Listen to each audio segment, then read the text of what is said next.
ये तस्वीर जो देखने में शायद आपको एक आम सी तस्वीर लग रही हो, मगर ऐसा नहीं है, क्योंकि इस तस्वीर में टेस्ट क्रिकेट का इतिहास, विश्वास और विकास छुपा है।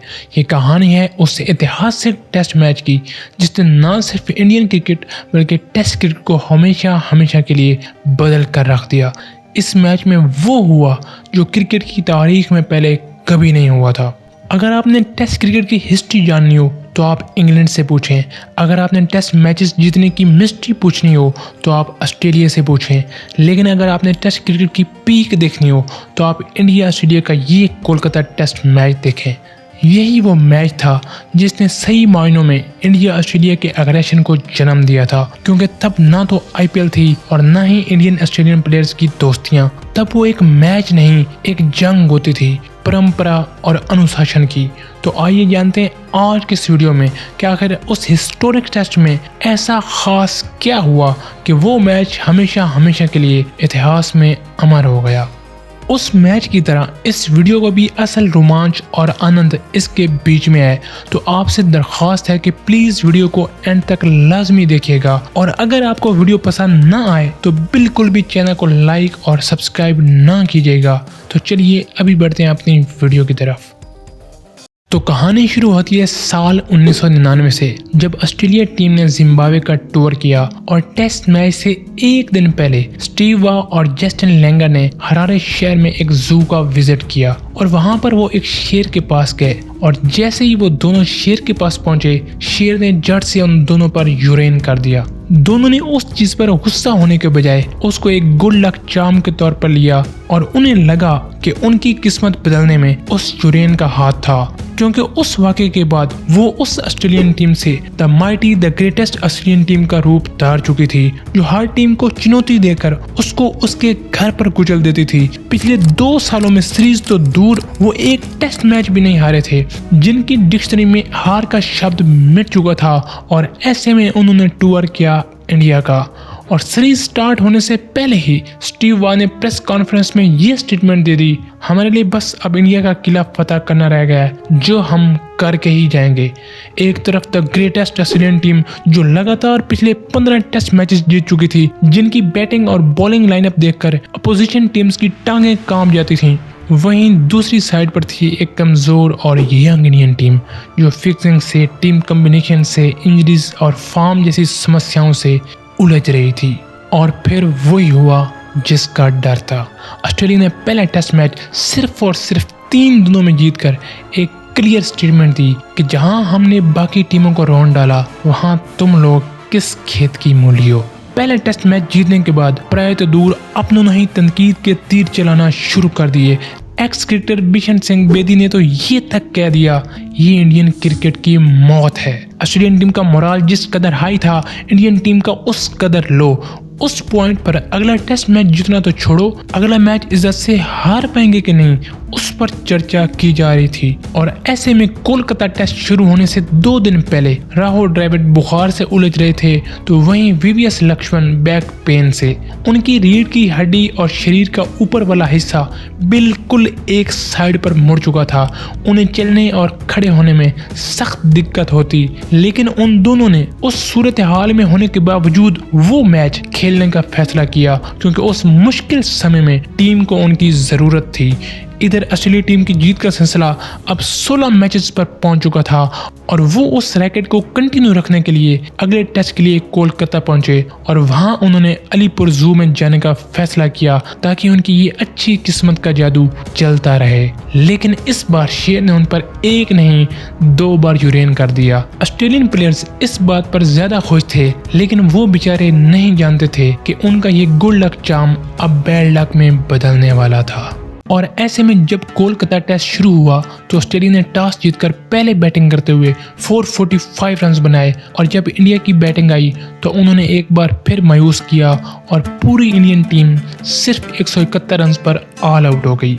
अब डिसीजन ऑस्ट्रेलियन टीम के पास था कि क्या वो इंडिया को फॉलो ऑन कराना चाहते हैं या नहीं। और स्टीव वॉ ने टीम मीटिंग में कहा, हमने इनको एक बार भी 200 से ऊपर नहीं जाने दिया और हमारे पास अभी भी 274 रन की बढ़िया लीड है। भारतीय प्लेयर्स तो अभी भी ये सोच रहे होंगे कि ये उनके साथ आखिर हो क्या रहा है, बस कल का दिन है, हमने उनको निपटा देना है और बात खत्म। आखिर उनको भी तो पता चले कि उनका किस टीम से पाला पड़ा है। उनको सिर्फ मैच नहीं हराना, उनको उनकी औकात दिखानी है कि आज के बाद हमसे आंख में आंख मिलाना तो दूर, आंख उठाकर देख भी न सकें। और इस तरह उन्होंने सिर्फ और सिर्फ 5 मिनटों में ये फॉलो ऑन कराने का डिसीजन ले लिया। और जब इंडियन टीम ने अपनी दूसरी बारी शुरू की तो लक्ष्मण ने ये सोचकर कि मैंने तो नंबर 6 पर बैटिंग करनी है, फर्श पर लेटे सोने की नाकाम कोशिश करने लगे। लेकिन वहीं दादा और इंडियन कोच ये फैसला कर चुके थे कि लक्ष्मण को आज नंबर 6 के बजाय नंबर 3 पर भेजा जाए। और जब इंडिया की पहली विकेट गिरी तो उन्हें बैटिंग पर जाने का कहा गया, जिस पर लक्ष्मण ने कहा, क्या यार 2 घड़ी चैन से सोने भी नहीं देते, इतना अच्छा सपना देख रहा था। जिस पर दादा ने आगे से कहा, भाई साहब ये वक्त सपने देखने का नहीं, सपने पूरे करने का है। तो आगे से लक्ष्मण ने कहा, ठीक है मेरे महाराज, अपने आशीर्वाद के साथ साथ आज अपना बैट भी दीजिए। और इस तरह वो अपने कैप्टन का बैट लिए सारी कश्तियां जलाए, अपने सपने को सच करने मैदान में उतरे। और जब वो क्रीज पर आ रहे थे तो उनकी बॉडी लैंग्वेज, वॉक और फेस एक्सप्रेशन से साफ लग रहा था कि वो शेर जख्मी जरूर है मगर शिकार करना नहीं भूला। और उन्होंने आते ही कुछ खूबसूरत स्ट्रोक खेलकर अपनी मौजूदगी का एहसास दिलाया। और उसके बाद जब इंडिया की दूसरी विकेट गिरी तो वो शांत क्राउड अचानक से सचिन सचिन के नारों से जाग उठा, क्योंकि मायूसी की उस घड़ी में वो उनके लिए वाहिद उम्मीद की किरण थे। वो अपने मैजिशियन से आज एक मैजिक की आस लगाए बैठे थे, लेकिन उनके वो ख्वाब जल्द ही बिखर गए जब सचिन केवल 10 रन बनाकर आउट हो गए। लेकिन हैरान कुन तौर पर क्राउड अभी भी रुका हुआ था, क्योंकि उन्हें अब अपने लोकल बॉय, अपने प्रिंस, अपने दादा सौरव गंगुली से उम्मीदें थीं। लक्ष्मण और सौरव ने पार्टनरशिप बिल्ड करने की कोशिश की, लेकिन ठीक उसी समय पर जब चीजें वापस ट्रैक पर आ रही थीं, सौरव भी आउट होकर वापस चल दिए। और ऐसे मुश्किल समय में बुखार से जूझते ड्राइवर क्रीज पर आए। प्रेशर, फॉर्म और फिटनेस के मसाइल तो थे ही, ऊपर से रही सही कसर स्टीव वानी ने उनसे ये कहकर पूरी कर दी, राहुल पहले नंबर 3, आज नंबर 6, अगले मैच में नंबर 11 का इरादा है क्या? और राहुल ने जैसे स्टीव की वो बात दिल पर ले लियो। उन्होंने आगे से कहा, स्टीव तुझे स्लैजिंग करनी थी तो करता, तुझे अटैकिंग फील्ड लगानी थी या बाउंसर करवाने थे, तुझे जो अच्छा लगता तू करता, लेकिन तुझे ईगो हर्ट नहीं करने का था। अब इसका हिसाब तुम समेत तुम्हारी पूरी टीम को चुकाना पड़ेगा। और बस फिर क्या था, उन दोनों ने ऑस्ट्रेलिया से, अपनी फॉर्म से, मीडिया से, कंडीशन से और सिचुएशन से लड़ने का और उसके सामने डट के खड़े होने का फैसला किया। और जैसे वो कहते हैं, दिन कितने भी हों गर्दिश में, हुनर कहाँ डगमगाता है, हुनर जाग उठता है जब सही वक्त आता है। राहुल और लक्ष्मण समझ चुके थे कि वो वक्त आ चुका है, आज मौका भी है, दस्तूर भी, सामने ऑस्ट्रेलिया भी है और उनका गरूर भी। बस फिर क्या था, उसके बाद शुरू हुआ राहुल और लक्ष्मण का ना खत्म होने वाला तांडव। लक्ष्मण अपनी रेंज ऑफ शॉट्स का जलवा दिखाते तो राहुल अपने सॉलिड डिफेंस का, लक्ष्मण अपनी पावर दिखाते तो राहुल अपनी क्लास। और इस बीच में दिन के आखिर पर लक्ष्मण ने अपना शानदार शतक मुकम्मल किया और हल्की सही लेकिन एक उम्मीद देकर मैच और सीरीज को इंडिया के लिए बनाए रखा। और जब तीसरे दिन का खेल खत्म हुआ तो इंडिया 254 पर 4 था। इंडिया को लीड लेने के लिए अभी भी 20 रन चाहिए थे। उस शाम ऑस्ट्रेलियन टीम ने सिगार के बॉक्स, शैंपियंस की बॉटल्स और पार्टी के सारे इंतजाम ऑलमोस्ट कंप्लीट कर रखे थे, क्योंकि उन्हें अगली सुबह अपनी सफलता साफ नजर आ रही थी। ऑस्ट्रेलियन प्लेयर्स से दूर अंपायर्स भी इस बात पर खुश थे कि सुबह इंडिया ने जल्दी निपट जाना है, तो चलो इसी बहाने हमें भी एंजॉय करने के लिए 2 दिन एक्स्ट्रा मिल जाएंगे। पूरे इंडियन कैंप में परेशानी का माहौल था। सौरभ सुबह का सोचकर बार बार कैप्टन बदल रहे थे, ड्राइवर बुखार की वजह से बेचैन थे। और इस सब में लक्ष्मण भाई इस बात पर खुश थे कि उन्हें अपना अधूरा ख्वाब पूरा करने का मौका मिल रहा था, वो ख्वाब जो सुबह साकार होने वाला था। और फिर चौथे दिन का खेल शुरू होने से पहले जब दोनों भाई बैठे ऑस्ट्रेलियन टीम का ग्राउंड में आने का इंतजार कर रहे थे तो लक्ष्मण ने राहुल से पूछा, क्या लगता है आज का दिन हम टिक पाएंगे? तो राहुल, जो उस वक्त बुखार से चेहरा मुरझाए बैठे थे, न जाने क्यों अचानक से फनी और रोमांटिक अंदाज में बोले, लक्ष्मण मियाँ, तेरा साथ हो तो मैं 7 समुंदर पार कर जाऊं, तू मेरे साथ हो तो मैं पूरी दुनिया से लड़ जाऊं। लक्ष्मण ने भी आगे से काउंटर अटैक करते हुए कहा, तू दुनिया से मत लड़ मेरे भाई, बस इन 11 से लड़ ले, यही काफी है। उस दिन जिन दोस्तों ने ग्रुप स्टडी करनी थी, जिन लोगों ने दफ्तर और काम पर जाना था, वो इसलिए रुक गए कि बस 1 विकेट गिर फिर चलते हैं। लेकिन उन्हें नहीं पता था कि लक्ष्मण और राहुल के इरादे तो उस दिन कुछ और ही थे। दोनों ने पहले ही सेशन में तेज रन्स बटोरना शुरू किए और फिर गुजरते वक्त के साथ साथ राहुल को क्रैम्प्स पड़ने लगे, वो डिहाइड्रेटेड फील करने लगे, तो वहीं दूसरी तरफ लक्ष्मण को बैक पेन तंग करने लगा। उनकी तो ये हालत थी कि वो पिछले 5 दिनों से हर ब्रेक और हर सेशन के बाद पेन किलर खाकर सरवाइव कर रहे थे। इनकलाब और इतिहास हमेशा कुर्बानी मांगते हैं और वो दोनों इस चीज़ को जानते थे कि अगर उन्हें अपना नाम इतिहास में हमेशा हमेशा के लिए अमर करवाना है और देश की डूबती नैया को पार लगाना है, तो उसके सामने ये तकलीफ बहुत छोटी थी। बस उन दोनों ने ठान ली थी कि उन्होंने खड़े होना है अपनी टीम के लिए और लड़ना है अपने देश की उस जनता के लिए जो इस खेल को खेल नहीं धर्म मानते हैं। और VVS Laxman, I mean very very special Laxman, वो इंसान जैसे उस दिन किसी और ही प्लेनेट पर बैटिंग कर रहा था। वो अपनी बैटिंग में इस कदर मगन थे कि जैसे एक पेंटर अपनी पेंटिंग में, शायर अपनी शायरी में और एक्टर अपनी एक्टिंग में। द ग्रेट शीन वॉन का कहना था कि एज अ बॉलर मैंने अपने पूरे कैरियर में इतना बेबस महसूस नहीं किया जितना उस दिन लक्ष्मण के सामने किया। दूसरी तरफ ड्रेविड भी धीरे धीरे अपने शतक की तरफ बढ़ रहे थे।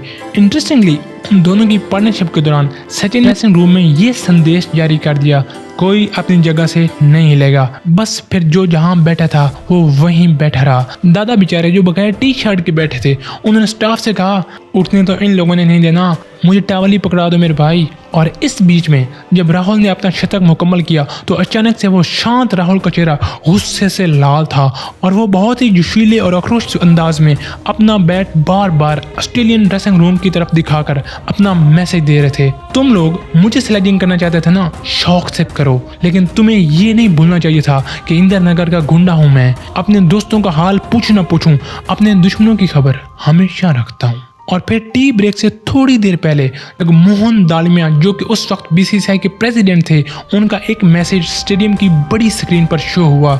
उन्होंने राहुल लक्ष्मण की उस शानदार पार्टनरशिप पर उनके हर रन के बदले उन्हें 5,000 रुपए देने का संदेश जारी किया था। लक्ष्मण ने आनंद लेने के लिए राहुल से पूछा, राहुल भाई जरा कैलकुलेट करके बताएंगे मेरे हिस्से में कितने आएंगे। और फिर जब टी ब्रेक हुई तो दोनों प्लेयर्स गिरते गिराते जैसे ही ड्रेसिंग रूम पहुंचे तो थोड़ी ही देर में एक फिजियो टेबल पर था और दूसरा लंच टेबल पर, और दोनों को ड्रिप्स लगी हुई थी। और फिर टी ब्रेक के बाद ऑस्ट्रेलियन टीम इस उम्मीद के साथ आई कि इस सेशन में तो पक्का विकेट मिल ही जाएगी, लेकिन उनका वो ख्वाब ही रहने वाला था, क्योंकि उन दोनों के पास उस दिन मानो ऑस्ट्रेलिया के हर दाव पेच का जवाब था। लक्ष्मण 250 और राहुल 150 का हिस्सा क्रॉस कर चुके थे। वक्त और मैच का पहिया अब उल्टा घूमने लगा था और किस्मत के उस गोल चक्कर में ऑस्ट्रेलियन प्लेयर्स को अब चक्कर आने लगे थे। फ्रस्ट्रेशन, मायूसी और गुस्सा उनके चेहरों पर साफ झलक रहा था। एज अ कैप्टन स्टीव वार ने स्लाइडिंग, बॉलिंग और फील्डिंग चेंजेस सब करके देख लिया, मगर उनके ABC सारे प्लान्स बुरी तरह फ्लॉप हो चुके थे। और फाइनली जब डे 4 का खेल खत्म हुआ तो इंडियन टीम की लीड 315 रन की हो चुकी थी। और जब दोनों बल्लेबाज वापस ड्रेसिंग रूम जाने लगे तो पूरी इंडियन टीम ड्रेसिंग रूम से उठकर मैदान में उनका स्वागत करने आई। और फिर आया उस टेस्ट मैच का 5वां और आखिरी दिन। वो लोग जिन्होंने तीसरे दिन ये सोचकर टिकट्स बेची थी इंडिया ने तो हार जाना है, आज वही लोग डबल कीमत में वही टिकट्स वापस लेने के चक्करों में थे। कोई स्कूल बंक करके दोस्तों के साथ मैच देखने पहुंचा हुआ था, तो कोई चाय के ढाबों पर चाय के बहाने मैच देख रहा था। जिसको जहां जैसे मौका मिल रहा था वो उस ऐतिहासिक पन्ने के साथ जुड़ रहा था। और फिर जब मैच शुरू हुआ तो लक्ष्मण तेज खेलने की कोशिश में जल्दी आउट हो गए, और जब वो पवेलियन लौट रहे थे तो पूरा स्टेडियम खड़े होकर उस महान खिलाड़ी की उस महान बारी पर शानदार तरीके से उसका सम्मान कर रहा था। और फाइनली वो घड़ी आई जिसका ऑस्ट्रेलियन बेसब्री से इंतजार कर रहे थे। गंगोली ने इनिंग डिक्लेयर करते हुए अपने बॉयज को वापस बुलाया और कहा, बस बहुत हो गया मेरे राजों, अब मैच जीतने और इनको निपटाने का वक्त आ गया है। इक्वेशन अब ये थी कि ऑस्ट्रेलिया को 75 ओवर में 384 रन चेज करने थे और इंडिया को चाहिए थी 10 विकेटें। ऑस्ट्रेलिया टीम ने एक अच्छा स्टार्ट लिया और टी ब्रेक पर 3 विकेटों के नुकसान पर 161 रन बना चुकी थी। कहने को तो वो मैच ड्रॉ लग रहा था, मगर सब जानते थे कि बस एक विकेट गिरने की बात है और फिर एग्जैक्टली वही चीज़ हुई। दादा ने उस मौके पर कप्तानी के एक मास्टर स्ट्रोक चला और सचिन को बॉलिंग पर लाते हुए कहा, बस एक ओवर दूंगा, विकेट निकालनी है।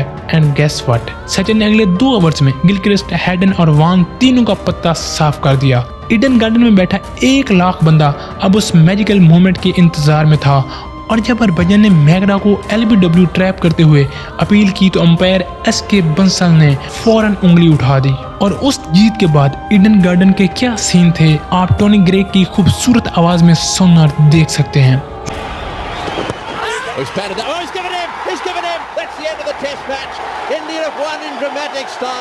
वो मैच तकरीबन 3:30 से 4 बजे के दौरान खत्म हुआ था और थोड़ी ही देर में शाम होने वाली थी, मगर उस शाम में उदासी और मायूसी नहीं बल्कि जीत की खुशबू और जिंदगी के खूबसूरत रंग थे। तो ये थी उस टेस्ट मैच की कहानी जिसने इंडियन क्रिकेट को एक नया आयाम दिया, जिसने इंडियन क्रिकेट को एक नई सुबह दिलाई। वीडियो देखने के लिए बहुत बहुत धन्यवाद।